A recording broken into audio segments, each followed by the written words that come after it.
The latest scandal shaking the British royal family has ignited a media storm across the globe, and this time, the spotlight once again falls on Prince Harry and Meghan Markle.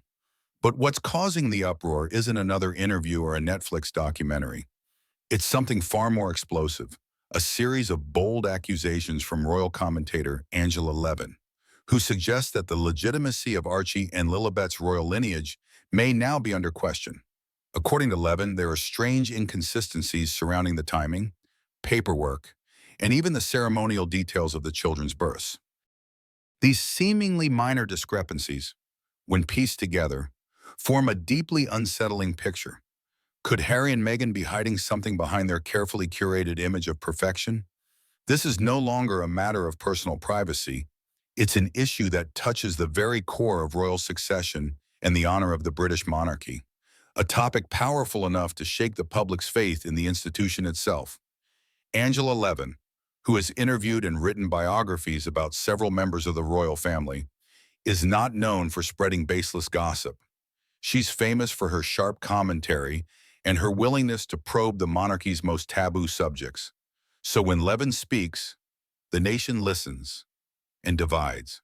Some accuse her of attacking Meghan yet again, while others insist that it's finally time the truth came out.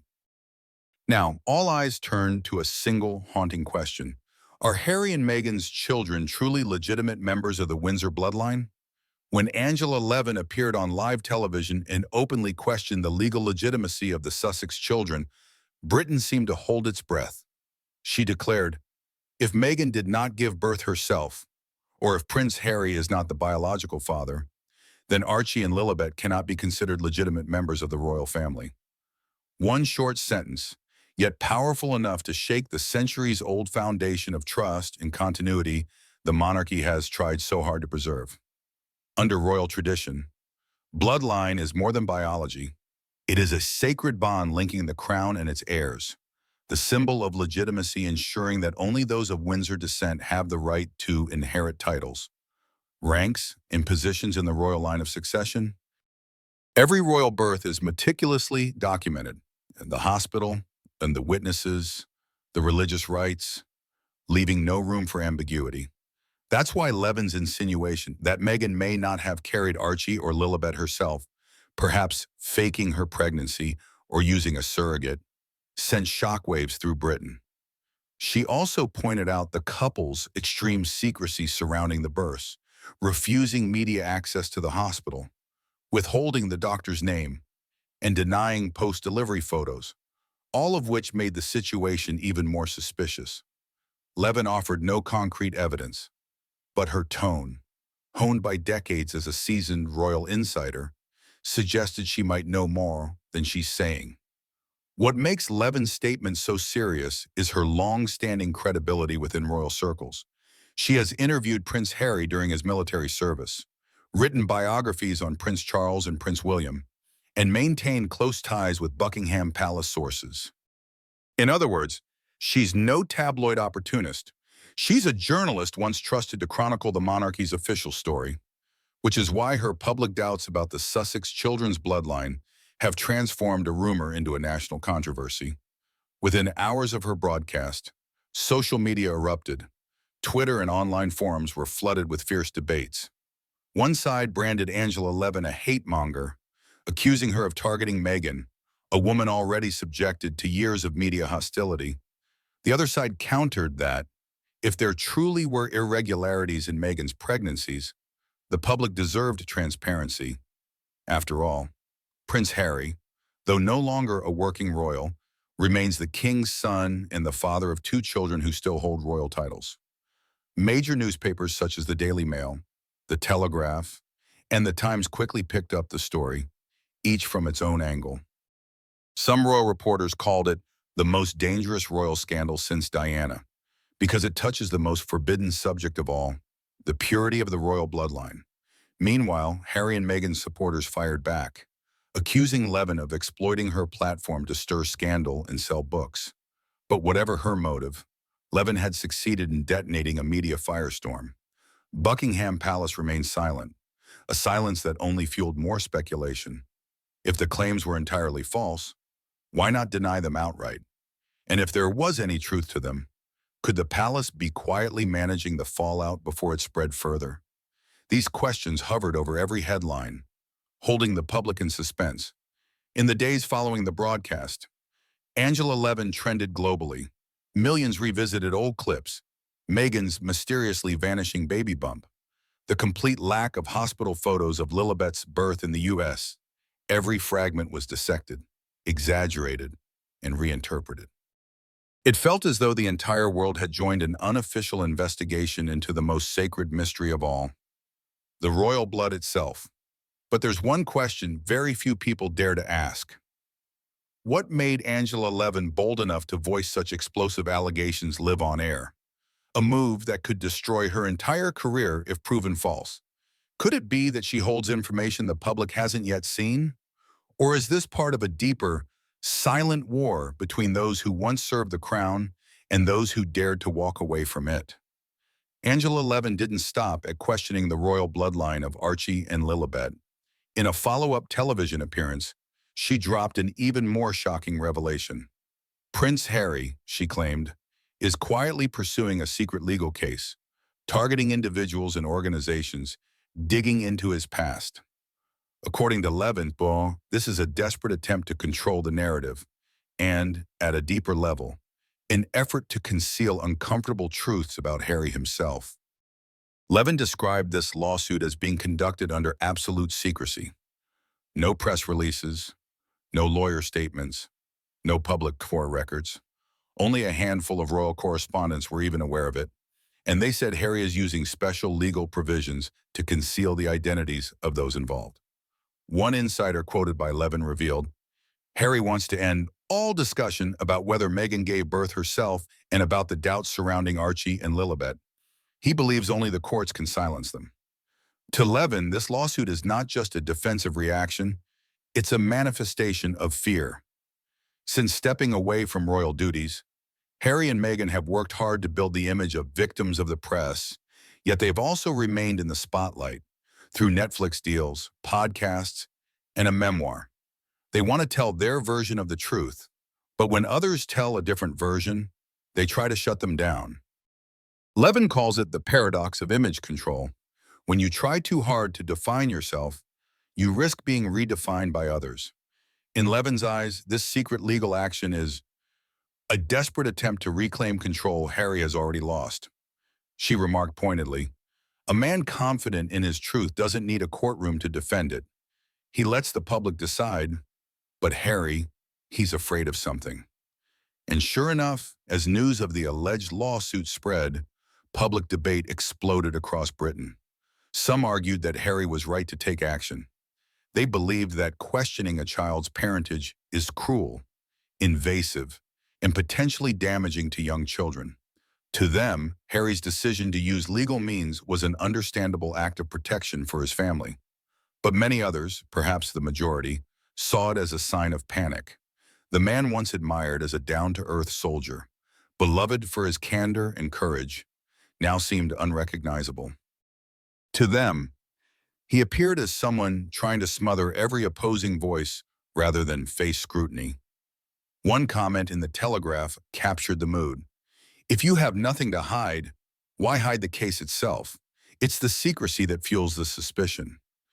Tensions rose further when several independent journalists claimed they had received legal warning letters from Harry's team. Certain social media accounts vanished overnight. Older articles discussing the surrogacy theory disappeared without explanation.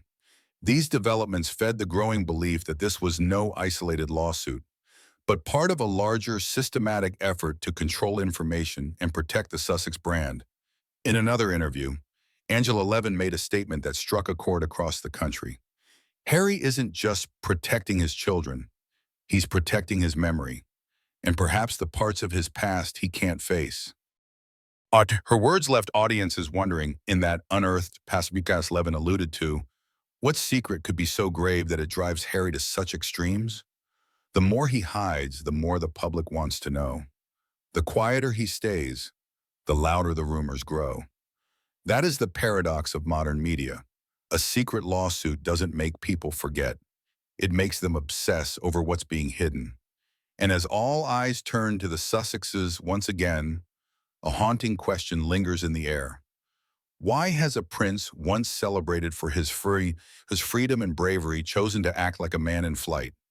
Has he done something the royal family can never forgive? Something that shatters the very traditions of the Windsor bloodline? For centuries, the British royal family has upheld a strict and time-honored tradition when it comes to announcing and verifying the birth of new members.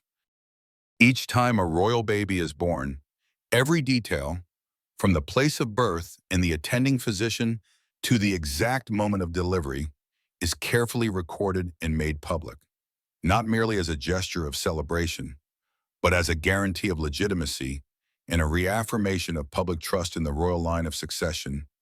By custom, when a royal woman goes into labor, Buckingham Palace issues an official statement, traditionally beginning with the words, "Her Royal Highness has safely delivered."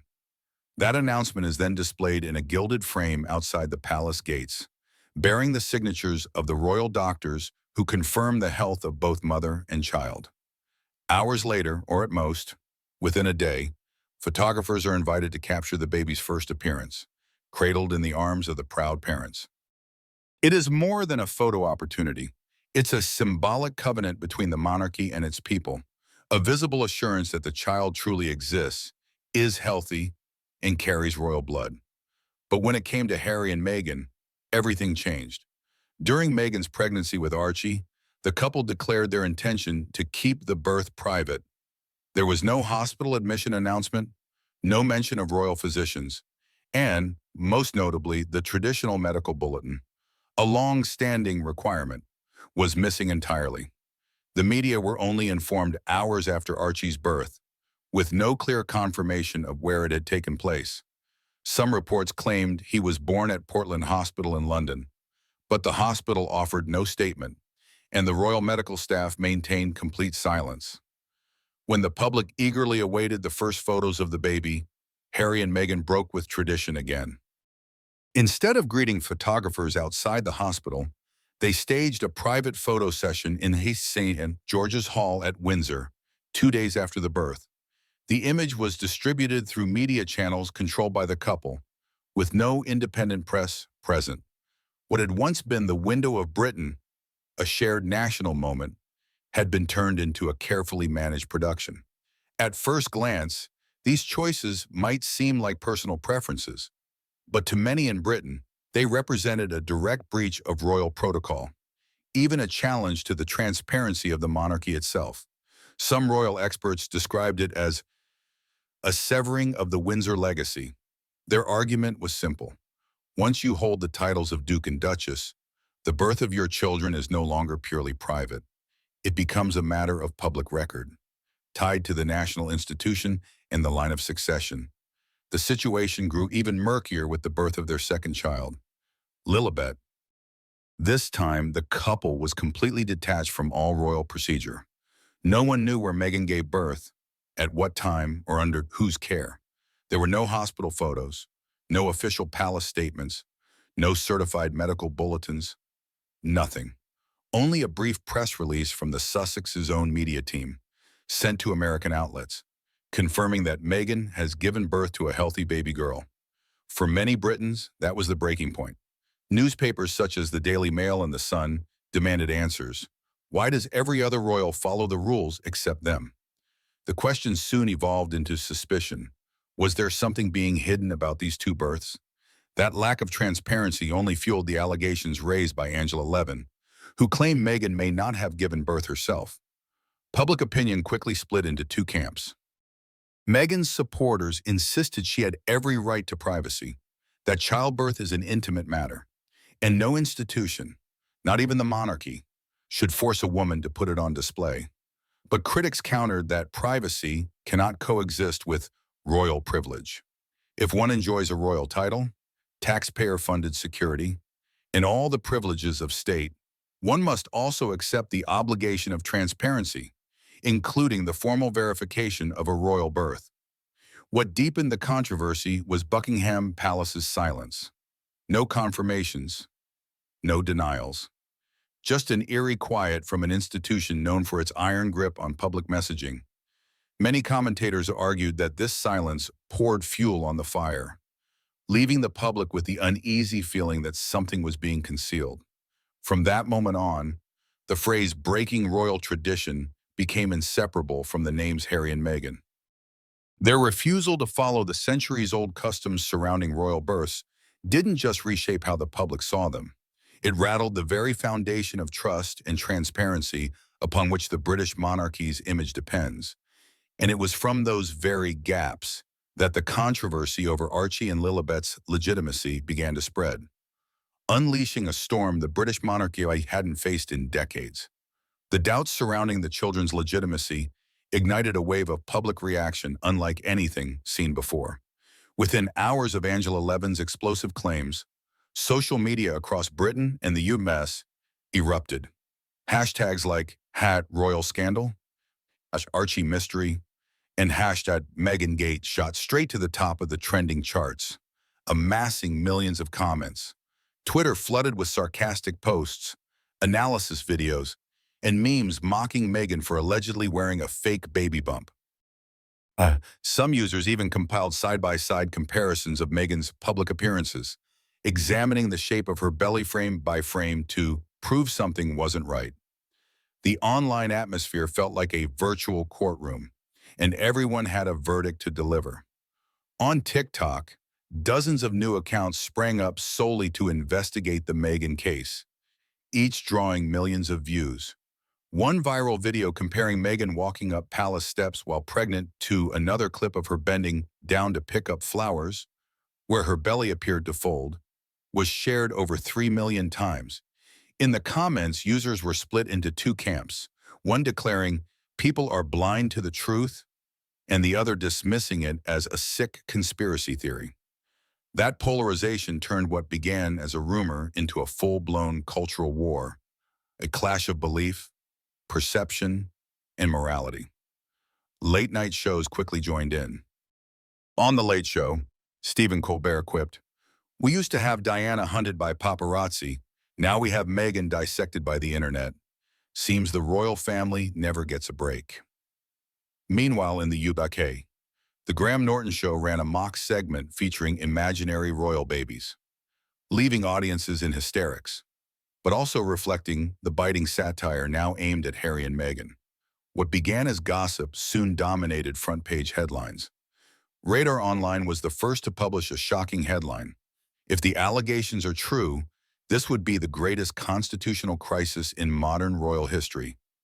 The article explained that if Archie and Lilibet were not of Windsor blood, the entire royal line of succession could be called into question, potentially collapsing public faith in the monarchy itself. The Daily Mail framed it as a moral issue, asking, why do Harry and Meghan preach truth while avoiding transparency? Meanwhile, the Times and the Telegraph ran in-depth editorials, warning that this was no longer a tabloid story. It was a challenge to the very foundation of the British monarchy. The media frenzy triggered a chain reaction. Every headline, every comment, every online debate seemed to add more fuel to the fire. While many accused Angela Levin of going too far, others began to seriously question Harry and Meghan's credibility. They recalled how the couple had once proclaimed, "We choose transparency," yet consistently withheld crucial details, from birth logistics and photo releases to the timing of official registrations. The skepticism deepens as television commentators echoed the same point. If they have nothing to hide, why defy every royal tradition that has stood for centuries? An Australian paper went further, calling it the tragedy of storytellers who are no longer believed. Indeed, Harry and Meghan's public image, once built on authenticity, bravery, and openness, now seemed to crumble under the weight of its own contradictions. The story didn't stop at Britain's borders. American, Canadian, and European outlets all joined the chorus with headlines like, "The British monarchy faces a crisis of trust." On YouTube, royal commentary channels gained millions of views overnight. Constitutional law experts were invited on television to discuss hypothetical scenarios. If these claims were ever proven, what would happen to the line of succession? What had begun as whispers about a private matter had evolved into something far greater, a constitutional and political storm questioning not just two people, but the very legitimacy of the crown itself. But what stood out most was that public outrage was no longer directed solely at Meghan. This time, Prince Harry himself became the main target. Many felt he had lost his identity. Once a beloved soldier, now a man consumed by media pressure and an obsession with control. Online comments questioned bluntly, is he protecting his family or protecting a secret? What began as curiosity had now turned into a full-blown crisis of trust. The debates, memes, and opinion pieces were no longer just dissecting Meghan. They were challenging the honesty of the entire royal system. As one commentator put it, if the monarchy is built on trust, this scandal is the earthquake cracking its foundation. And in the middle of that storm, Harry and Meghan, no matter how silent they tried to remain, couldn't escape the vortex of suspicion. The public no longer saw them as victims, but as players dangerously toying with the flames of their own story. As skepticism spread across social media, Prince Harry, once seen as the image of calm confidence, reacted in a way that stunned everyone. Instead of appearing publicly to offer clarity or evidence, he went on the offensive, sending a wave of cease and desist letters to journalists, YouTubers, and social media accounts discussing the controversy. Those letters were said to be written in a tone of anger and intimidation. According to The Telegraph, some even warned that if recipients continued spreading misinformation about the Sussex family, they would face serious legal consequences. The move led many to believe Harry was spiraling, acting on emotion rather than strategy. In the public eye, he no longer looked like a man defending his loved ones, but a prince panicking to prevent something from being exposed. The media pounced. Outlets like the Daily Mail and the Express, already critical of Harry, called it a desperate act, while The Guardian observed, every letter Harry sends only makes the story spread further. And that's exactly what happened. The more he threatened, the more curious people became. YouTubers and bloggers who received those warnings began posting detailed videos describing the letters, giving audiences even more reason to believe Harry was hiding something uncomfortable. Soon, the hashtag Prince Panic began trending across platforms. Memes flooded the internet, portraying Harry as a man trying to silence the world with legal envelopes. One viral comment read, "If he has nothing to hide, why act like a guilty man?" Within days, the image of Harry, once tied to courage and honesty, had shifted into a symbol of fear and overreaction. The situation worsened when reports emerged of chaos within Harry's own team. According to Radar Online, his legal advisors and PR staff were deeply divided. One camp urged silence, warning that a small problem could turn into a full-blown media crisis. The other pushed for an emotional counter-campaign, portraying Harry as a wounded father defending his family's honor. In the end, neither plan fully materialized. An insider described the chaos bluntly. It's like a ship drifting without a captain. Each day brought conflicting headlines, one claiming Harry was suing multiple YouTube channels, another insisting his lawyers denied it. The harder his team tried to control the narrative, the more disorganized they appeared. Even longtime supporters of the Sussexes began admitting that the couple was losing their grip on media strategy, the very skill that had once been their greatest asset since leaving the royal family. Angela Levin, the woman who started the entire storm, spoke up again.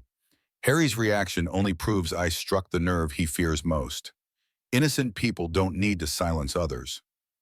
The quote went viral, shared millions of times, cutting even deeper into the prince's already damaged public image. Media analysts agreed that Harry's legal tactics had backfired completely.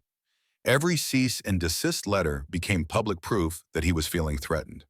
And once the public senses fear, they assume one thing: where there's smoke, there's fire.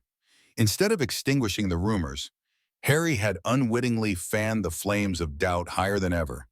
A BBC commentator put it bluntly, Harry is fighting the internet, and that's a battle he can't win. Indeed, in the age of social media, no one can silence millions of voices. Every attempt to shut down the conversation only makes the story spread wider, travel faster, and grow more vivid in the hands of the online masses. In the end, Harry's actions didn't defend his honor. They destroyed what was left of his public image. Gone was the steady, disciplined soldier Britain once admired. In his place stood a man cornered, disoriented, reacting on impulse rather than reason. Ironically, Harry's desperate attempt to control the narrative only proved how little control he had left. Instead of regaining trust, he reinforced what many had suspected all along, that perhaps he really was hiding something. And just as the debate over Archie and Lilibet's legitimacy reached its peak, something strange happened. Meghan Markle vanished. No posts on Archewell. No public appearances. No statements addressing the accusations threatening to shatter her reputation. While Harry scrambled, firing off legal warnings, threatening lawsuits, and plunging the situation deeper into chaos, Meghan chose absolute silence. Her disappearance quickly became the new obsession. Meghan, once the mastermind behind every frame, every headline, every calculated public move, had suddenly gone dark in the middle of the storm. Observers believed this wasn't retreat, but strategy. Meghan knew that every time she spoke, the media exploded. She'd been accused of manipulating Harry, of weaponizing the press against the royal family, of turning personal pain into a brand. Now, by stepping back and letting Harry take the heat, she was executing a calculated image trade, a survival move. PR experts call on her silence the smartest defensive act she could make. Had she spoken up, every eye would have turned on her again, the woman long accused of orchestrating the rebellion against the monarchy. But by vanishing, she avoided direct blame while subtly positioning herself as someone who might later reappear, calm and wounded, as the wronged woman. Her silence became even more striking given her history. For years, Meghan controlled every piece of the Sussex media machine, from Netflix deals to the Archetypes podcast, from the Oprah interview to the crafting of her misunderstood woman image. Harry had always been the quieter one, Meghan the strategist, but this time their roles flipped. Harry was the one reacting, emotional, erratic, exposed. Meghan was silent, cold, calculating, deliberate. That reversal fueled new speculation that something inside the Sussex partnership was cracking. Analysts pointed out that the couple's media strategy had always been unified. Until now, their sudden divergence hinted at deeper fractures behind the polished facade. Online, Meghan's disappearance turned into a meme phenomenon. Posts read, "Someone's check if Meghan's still in California," or "The Queen of PR has gone off air." One viral comment summed up the public mood. Harry's burning, and Meghan's watching from a distance. Loyal fans defended her, saying she was staying calm to protect her family, but to most observers, her silence felt strategic and chillingly detached. As debates raged, the once unbreakable image of the couple who stood united against the world began to fracture. Harry now appeared lost, frantic, and defensive. Meghan, in contrast, seemed controlled and tactical, knowing exactly when to disappear and when to wait.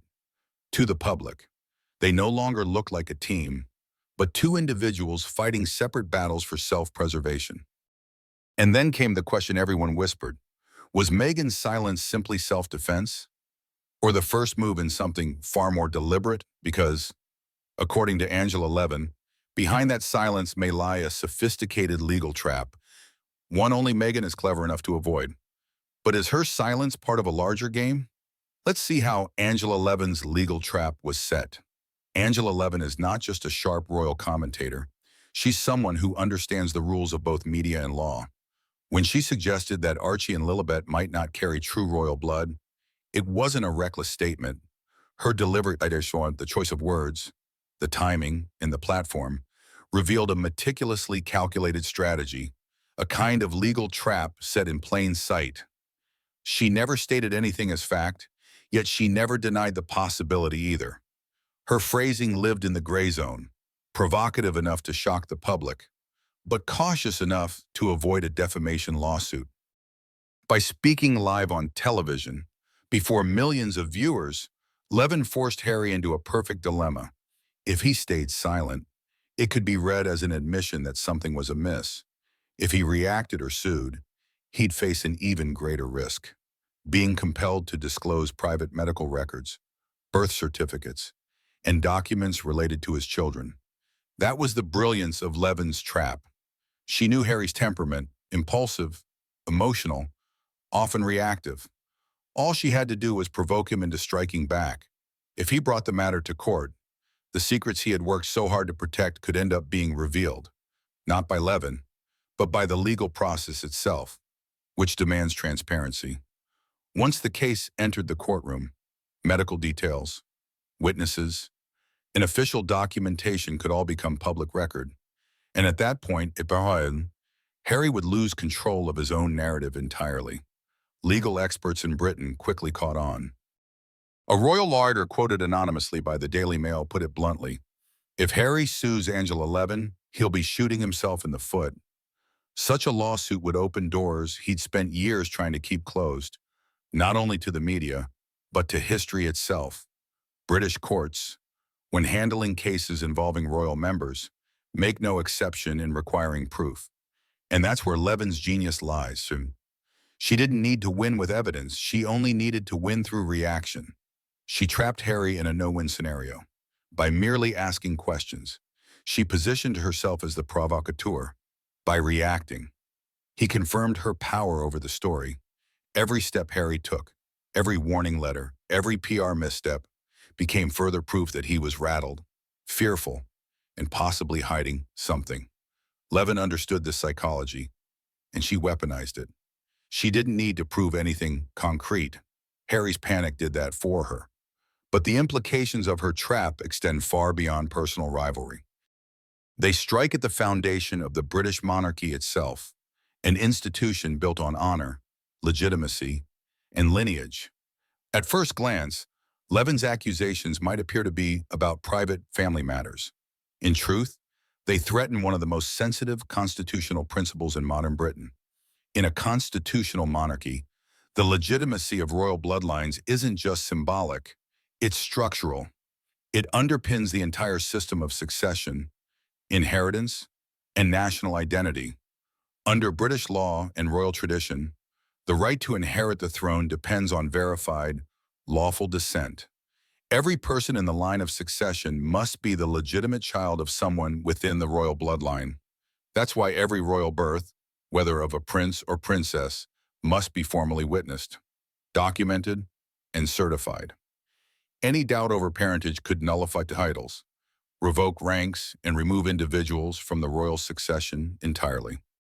So when Angela Levin posed the question, do Archie and Lilibet truly carry Windsor blood? She wasn't just intruding into Harry and Meghan's private lives. She was touching the constitutional heart of the United Kingdom. Throughout history, the royal family has maintained strict ceremonial safeguards precisely to prevent such doubts. Public birth announcements, medical bulletins signed by royal physicians, and official photos of the mother and child following delivery. These traditions, often dismissed as mere formality, are in fact the monarchy's transparency shield, the visible proof of legitimacy that sustains public trust. By breaking all of these conventions, refusing royal doctors, hiding the place of birth, withholding medical statements, and avoiding public presentation, Harry and Meghan undermine that shield. And for constitutional scholars, this was more than a breach of protocol, it was a warning sign. Because if the monarchy allows such exceptions, it risks creating a dangerous precedent, one where trust erodes, and future generations may ask the unthinkable question, who can truly prove they are royal if the evidence no longer exists? Several observers in London now believe this is no longer a media scandal. It's a question of the monarchy's stability itself. A constitutional law professor at King's College commented, "Once the public begins to doubt the legitimacy of someone who bears a royal title, the symbolic power of the crown begins to crumble." And indeed, these doubts no longer threaten just the personal image of Harry and Meghan. They place King Charles under mounting pressure to preserve faith in the very institution he represents. At this point, every move Harry and Meghan and Meghan make, whether reacting, remaining silent, or pursuing legal action, carries political weight. They are no longer defending private honor. They are entangled in a game that could reshape the standing of the British monarchy itself. The implications are clear. What once seemed like a private drama has evolved into a potential constitutional earthquake. The scandal surrounding Harry and Meghan is no longer a story of personal conflict. From Angela Levin's shocking allegations about the legitimacy of Archie and Lilibet, to the rumored secret lawsuit Harry is said to be waging to silence the press, every detail connects into a chain of crises unprecedented in modern royal history. It all began with their decision to break royal birth traditions, concealing the place of birth, withholding the medical bulletin, and refusing a public appearance. What seemed like a minor act of privacy became a direct challenge to centuries of royal custom. That lack of transparency opened the floodgates to public suspicion, fueling a hunger for information that spiraled beyond control. When Harry lashed out with legal threats and emotional reactions, while Meghan maintained strategic silence, the image of the united couple completely collapsed. Amid the chaos, Angela Levin stood calmly on the opposite side, poised, strategic, and always one step ahead. She used language as her weapon, crafting her words to provoke and to corner Harry into a legal trap. Stay silent and you look guilty. React and you risk exposing the truth yourself. Now, this controversy threatens far more than two reputations. It casts a shadow over the credibility and stability of the entire British monarchy. Can Harry and Meghan ever regain the public's trust? Or has the damage already gone too far? Angela Levin has warned. This is only the beginning. So what comes next for the Duke and Duchess? Redemption or reckoning? Stay tuned and share your thoughts below.